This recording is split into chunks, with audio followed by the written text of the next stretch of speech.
আমি চলে এসেছি সকালবেলা স্নান টান সেরে রান্নাঘরে রান্না করতে। সবজি টবজি সব নিজেই রান্না করে নিচ্ছি, ওটা ভিডিওর মধ্যে দেখানো হয়নি, এত তাড়াতাড়ি মানে আজকে একটু লেট হয়ে গেছে আমার। তো আমি এখন মশলাটা ভাজছি। এটা একটা ভেন্ডি আলু পটলের একটা মিক্স সবজি হবে। সবজি মানে একটা রসা টাইপের হবে, ডাল আজ করবো না। তো তার বদলে এই সবজিটা করবো। মশলা একটু ভালো করে না ভাজলে মোটামুটি লাগে, ওই জন্য মশলাটা ভালো করে ভাজছি। আর ভেন্ডি পটলটা আগেই একটু কড়াইয়ে তেল দিয়ে ওটাকে ফ্রাই করে আমি সেদ্ধ করে রেখে দিয়েছি এক সাইডে।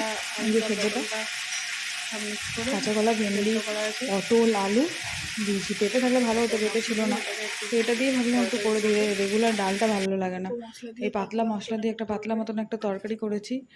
হ্যাঁ, বেশি মশলাপাতির তরকারি আমার খেতে ভালো লাগে না, এই হালকা মশলার সবজিটাই খাওয়াই ভালো। এটাই এখনকার দিনে পেটের জন্য ঠিক আছে।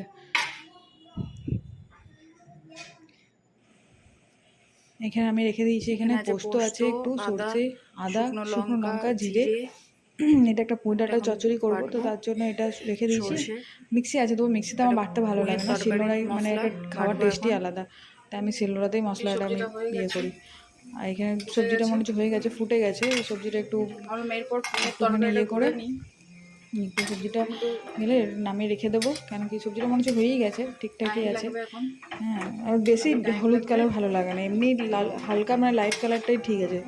হ্যাঁ, এই কাঁচা কলার আসলে কষ থাকে, তো তার জন্য সবজির কালারটা এরকম। এখানে ভেন্ডি আলুটা ভেজে দিয়েছি, ভেন্ডি আলুটা এখন কালো করা হয়ে গেছে না, আসলে সকাল সকাল মানে অনেক সকালে সবজিটা আমানো করে রেখে দিয়েছিলাম, তো তার জন্য জল দেওয়া হয়নি। জল দিলে ভেন্ডিটা কেমন লাল হতো, ওই জন্য এই জল দিইনি।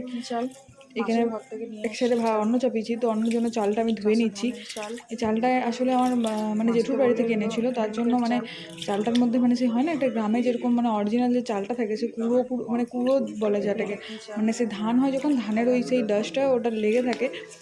তো এমনি দোকানে মার্কেটের চালগুলোতে তো পলিশ টলিশ দেওয়া থাকে, ওরা ভালো করে সুন্দর করে আমরা মানে যখন আমরা কিনি আমরা সুন্দর জিনিসটা পাই, এত খাটালি করতে হয় না। কিন্তু এটা গ্রামের চাল বলে এরকম ধরা ভালো করে ধুতে হবে। এরপর আমি কড়াই এক সাইডে তেল দিয়ে দিয়েছি। তেলটা একটু গরম হলেই ভেন্ডি আলু ভাজাটা দেবো। তেলটা কি কেন কি এই জন্যই ভালো করে গরম করতে হবে যে মানে কি বলবো, জল মানে না দিলে এতে ভেন্ডিটা বেশ ভালো, বেশ মানে একটু ভাজা ভাজা টাইপের হয়। হ্যাঁ, জল দিলে কেমন একটা সেই গ্যাদ গ্যাদা টাইপের হয়ে যায় না, ভালো লাগে না। আর তেলের মধ্যে যদি ভাজা হয় জিনিসটা খেতেও ভালো লাগে আর টেস্টও থাকে। এখানে ভালো করে সকাল থেকে ভেজে তাই ভেন্ডিটা ভালো করে আমি ধুয়ে নিচ্ছি, ভালো করে পরিষ্কার করে ধুয়ে এবারে আমি এটা কড়াইয়ে দিয়ে দিই। কড়াইয়ের তেলটা মোটামুটি ভালোই গরম হয়েছে, নিচে বসবে না। হ্যাঁ, হালকা নুন হলুদ দিলে মানে ভেন্ডিটা ভালো রকম ভালো হবে। হ্যাঁ, কড়াইয়ের মধ্যে দিয়ে দিচ্ছি সব ভেন্ডিটা আলুটা।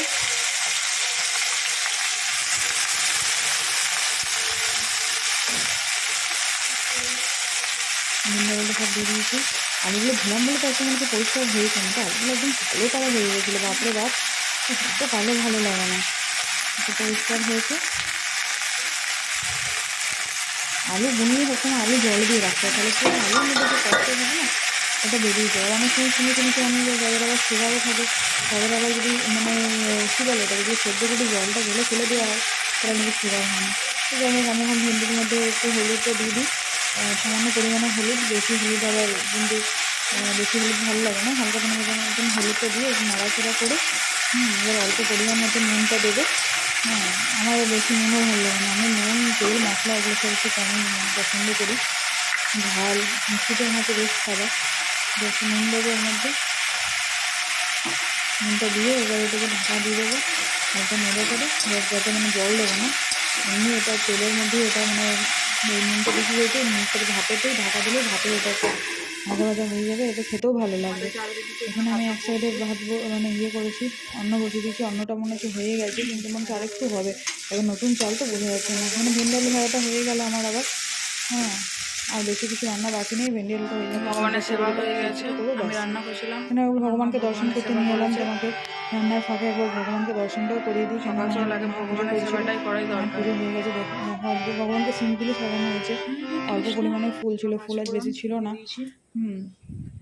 এখানে আবার কড়াইয়ে তেল দিয়ে দিয়েছি আমি, পুঁই শাকের তরকারিটা করবো না, পুঁই শাকটা মানে এখানকার যে চাষে মানে পুঁই শাক হয় একটু কেমন হয়, এখানে মানে অরিজিনাল পুঁই শাক, অরিজিনাল পুঁই শাক ডাটাগুলো এত মানে শক্ত ছিল, আমি কুকারে একটা সিটি মারিয়ে নিলাম। কুকারের সিটিটা হয়ে গেছে, এবার ওটা আমি কড়াই মশলাটা ভেজে, হ্যাঁ, সর্ষের তেল পাঁচফোড়ন শুকনো লঙ্কা দিয়ে মশলাটা দিলাম ভেজে, এবার কুকারের মধ্যে সেদ্ধটা আছে, এটা আবার দিয়ে দেবো আলু আর তোমার ওই কী বলে পুঁই ডাঁটা, আলু আর পুঁই ডাঁটাটা সেদ্ধ করে নিয়েছিলাম দুটো। হ্যাঁ, মাখো মাখো টাইপের হবে একটুখানি, দিয়ে এটা সেদ্ধটা কড়াইয়ের মধ্যে ঢেলে দেবো। এরপর মশলাটা ভালো করে ভাজা ভাজা হলেই এটা ঢেলে দেবো। এই যে মশলাটা আমার হচ্ছে ভাজা ভাজা হয়ে গেছে, এর থেকে বেশি আর ভাজলে ভালো লাগবে না, মশলা ছাড়তে চলে যাবে। তো মশলাটা ঠিকই আছে। এবার আমি ওটা দিয়ে দেবো কুকারের কুকারে ওটা দিলাম, আর ভালো করে নাড়াচাড়া করে নুন তো দিয়েছিলাম সেদ্ধ করার সময়, কিন্তু মনে হচ্ছে আর একটু নুন লাগবে। আর একটু নুন দিয়ে ভালো করে ওটাকে একটু নাড়াচাড়া করে ভালো করে ওটা একটু মানে হালকা রসা রসা নামাবো, বেশি শুকনো শুকনো ভালো লাগে না, হালকা গ্রেভি টাইপের থাকে, মানে ওটা জিনিসটাই ভালো লাগে। তো আলুগুলো একটা দুটো ঢেলে দেবো যাতে একটু মশলা কেমন ফ্যাকাসে টাইপের না লাগে, কেন একটু যেহেতু পুঁই ডাঁটা চচ্চড়ি তো পুঁই পাতাগুলো সব দিয়েছিলাম, যেহেতু ওটা গ্রামের খুব টেস্টি। টমেটো দিয়েছিলাম ওপর থেকে, দিয়ে হালকা এই পুঁই ডাঁটার সবজিটা আমার হয়ে গেছে।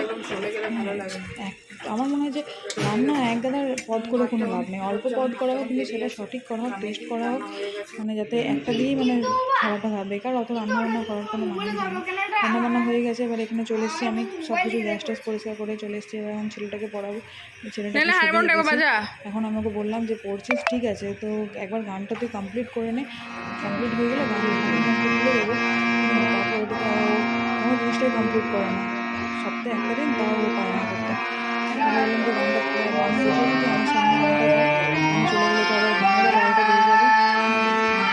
তো গানটা বলছে আমি উঠেছে, আমি তার রাতে এসে পড়াবো, তো গানটা প্র্যাকটিস করানো, আমার গানটা প্র্যাকটিস করছে।